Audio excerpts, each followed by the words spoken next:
Every video about retiring smart tells you to look at the same four things: jobs, housing, crime, and healthcare.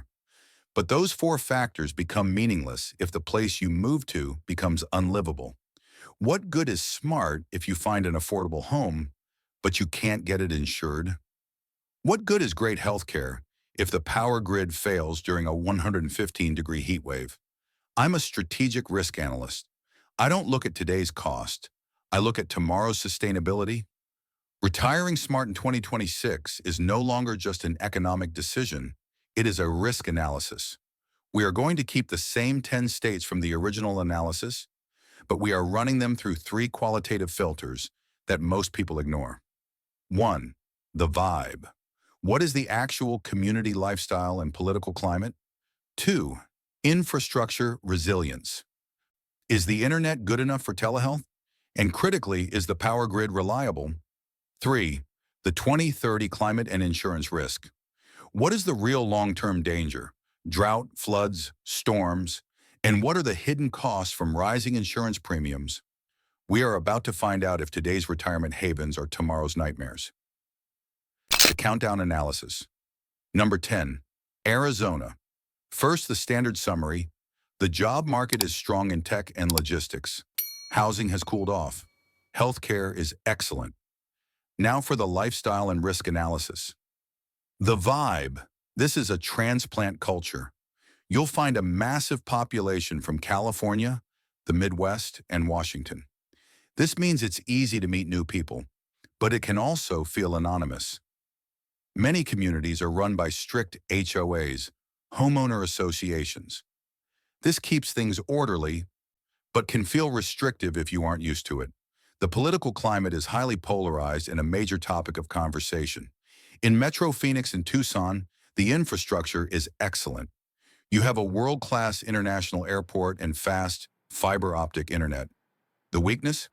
The power grid is pushed to its absolute limit every summer just to keep the air conditioning on. 2030 climate and insurance risk. This is the elephant in the room. The risk here is a dual threat: extreme heat and a water crisis. We are talking about consistent days over 110 degrees, 43-degree minus C. The hidden cost here is your AC bill, which is a massive secondary expense. Furthermore, the Colorado River water crisis is real. While drinking water for cities is secure for now, the long-term sustainability is a serious question. Wildfire risk in the surrounding hills is also driving up home insurance costs. Number 9, Kansas. The standard story: stable jobs, extremely cheap housing, and good health care in the main cities. But what is it really like? The vibe. This is a deep roots culture. The pace of life is slower. It's centered on community, local high school sports, and church. People know their neighbors. If you are moving from a fast-paced coastal state, this will be a significant culture shock. It's either exactly what you're looking for, or it will make you feel like an outsider. Infrastructure. Fiber optic internet is improving but remains a major challenge in rural areas. The power grid is stable. Wichita's airport is good for domestic connections. 2030 climate and insurance risk. Kansas is in the heart of Tornado Alley, but the more frequent, financially devastating risk is hail. According to the Insurance Information Institute, Kansas is consistently a top 5 state for catastrophic hail damage. This is the hidden financial risk. Your home insurance premiums will be significantly higher than you expect because of the constant threat of hail and severe storms. Number 8, Alabama. The summary: Huntsville is a booming tech hub. Housing is very cheap. Crime is a problem in the larger cities. The vibe. There are two distinct Alabamas. There is Huntsville, which feels like a transplant city full of PhDs, engineers, and tech workers. It has a high education, New South vibe. Then there is the rest of the state, which is more traditional, slower paced, and deeply rooted in college football and religion. Infrastructure. Huntsville's infrastructure is modern and growing, but other areas, including Birmingham and Mobile, are struggling with older systems. Rural internet access is a major challenge for much of the state, which is a problem for modern healthcare and staying connected. 2030 climate and insurance risk. Alabama faces a dual risk. The southern coast around Mobile faces significant threats from hurricanes and coastal flooding. The northern half of the state, including Huntsville and Birmingham, is in Dixie Alley, a statistically dangerous and active region for tornadoes. You have to choose your risk. Number 7, South Carolina. The summary: a manufacturing boom with BMW and Boeing, affordable housing inland, good health care. The vibe: the southern charm is real, especially in Charleston and the smaller towns. However, in boom towns like Greenville, this is being blended with a new wave of transplants from the Northeast and Midwest. The pace of life is generally slower than its northern neighbor, North Carolina. Infrastructure. The Port of Charleston is progress, but the inland roads are struggling to keep up with the population boom. Internet in the metro areas is good. 2030. Climate and insurance risk. The risk is concentrated on the coast. Hurricanes and flooding are the primary threats. According to the First Street Foundation, Charleston and the surrounding Low Country are among the most at-risk areas in the nation for serious flooding due to sea level rise. This is leading to a quiet insurance crisis. Premiums are skyrocketing, and some private insurers are pulling out of coastal zip codes entirely. Number 6, Utah. The summary: a young, dynamic tech economy, expensive housing, excellent healthcare. The vibe: this is a unique culture. Life is centered on two things: family and the outdoors, skiing, hiking, biking. There is also a strong influence from the LDS Church. If you are not an outdoor enthusiast, or if you are looking for a more diverse, secular community, you may feel like an outsider. Infrastructure: excellent. Salt Lake City has one of the best-run airports in the country. Fiber optic internet is widely available. The state is well managed. 2030 climate and insurance risk. This is a Sun Belt risk profile. Extreme drought and wildfire danger are the top threats. But a new risk, identified by the EPA and climate scientists, is the drying up of the Great Salt Lake. As the lake bed is exposed, wind can pick up toxic dust containing arsenic and other heavy metals and blow it into the populated Salt Lake Valley, creating a serious air quality hazard. Number 5, Texas. The summary: a massive, diverse economy, good health care, still affordable if you drive till you qualify. The vibe: Texas is too big for one vibe. Austin is a liberal, high-tech hub. Dallas is corporate, suburban, and fast-paced. Houston is international, industrial, and sprawling. The one unifying vibe is a focus on independence. Infrastructure: this is the critical failure point for Texas. The state operates its own independent power grid, ERCOT. As we saw in the 2021 winter freeze and the extreme heat waves of recent summers, this grid is famously unreliable. It is pushed to the breaking point by both cold and heat.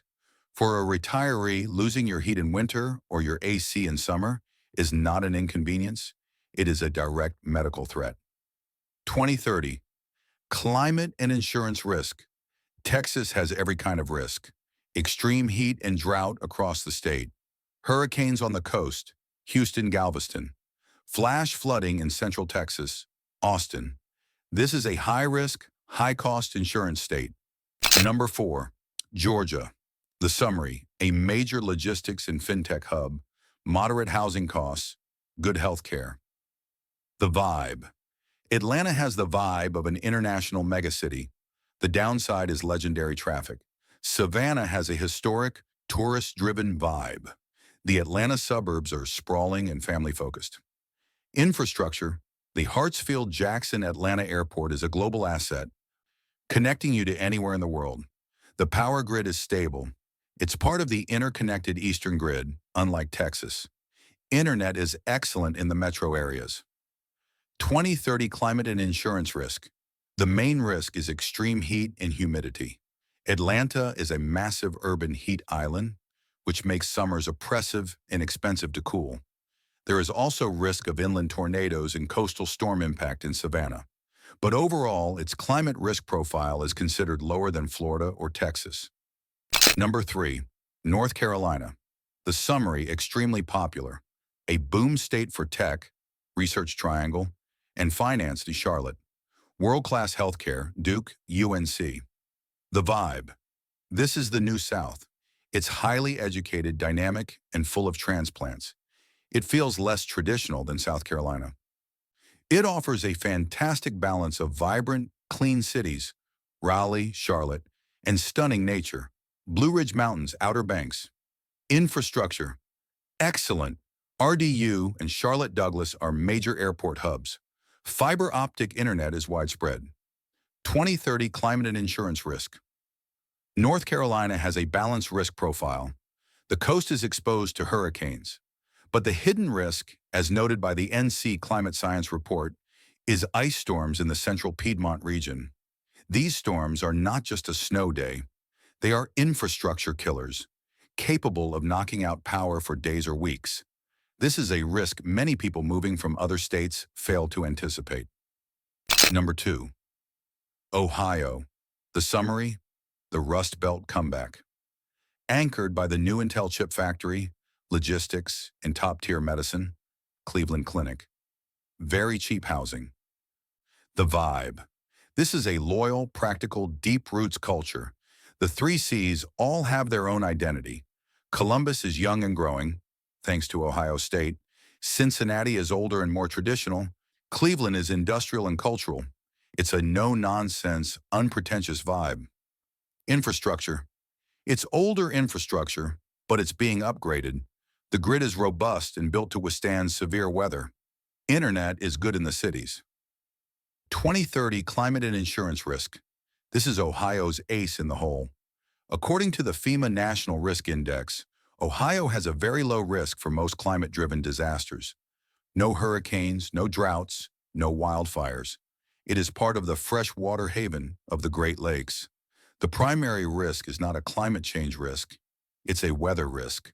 Harsh winters and lake-effect snow, which can be paralyzing. Number 1, Tennessee. The summary, the trifecta state, Nashville, music on health, Knoxville, research outdoors, and Memphis, logistics. The vibe. This is a state of rapid change. Nashville, or Nash Vegas, is booming, expensive, and has a high-energy transplant vibe. Knoxville, scruffy city, is more relaxed, an affordable college town that serves as the gateway to the Great Smoky Mountains. The state is attracting people who want the economic benefits of a red state, but also desire culture and natural beauty. Infrastructure. Good in the metro centers. Nashville's airport is a rapidly growing hub. The major weakness is rural internet. As soon as you get into the Appalachian Hills, connectivity becomes a serious problem. 2030 climate and insurance risk. Tennessee has no coastal risk. Its primary and growing threat, according to the National Weather Service, is extreme tornadoes. The state has seen a frightening increase in the frequency and intensity of tornado outbreaks, including dangerous nighttime tornadoes, especially in the western and middle Nashville parts of the state. The climax and resolution. We've covered the risks of where you live, but how you live matters just as much. In my next video, we'll analyze the 5 best community types for retirees, from college towns to active living villages, and find out which one is right for you. I'll link that at the end. Looking back at our list, the choice becomes clear. The popular Sunbelt states, Arizona, Texas, South Carolina, carry the highest hidden costs and climate risk in a growing insurance crisis. The Rust Belt states, like Ohio, offer the lowest climate risk but come with a harsh winter lifestyle. Now I have a question for you. For your retirement, which factor are you more worried about? Short-term financial costs or long-term climate and lifestyle risks? And which state's vibe do you think is the most misunderstood? Retiring smart in 2026 is no longer about finding the cheapest place. It's about finding the most sustainable place. Don't just ask, can I afford it? Ask, can I live with it? Smart is about resilience. Choose a location that is future-proof.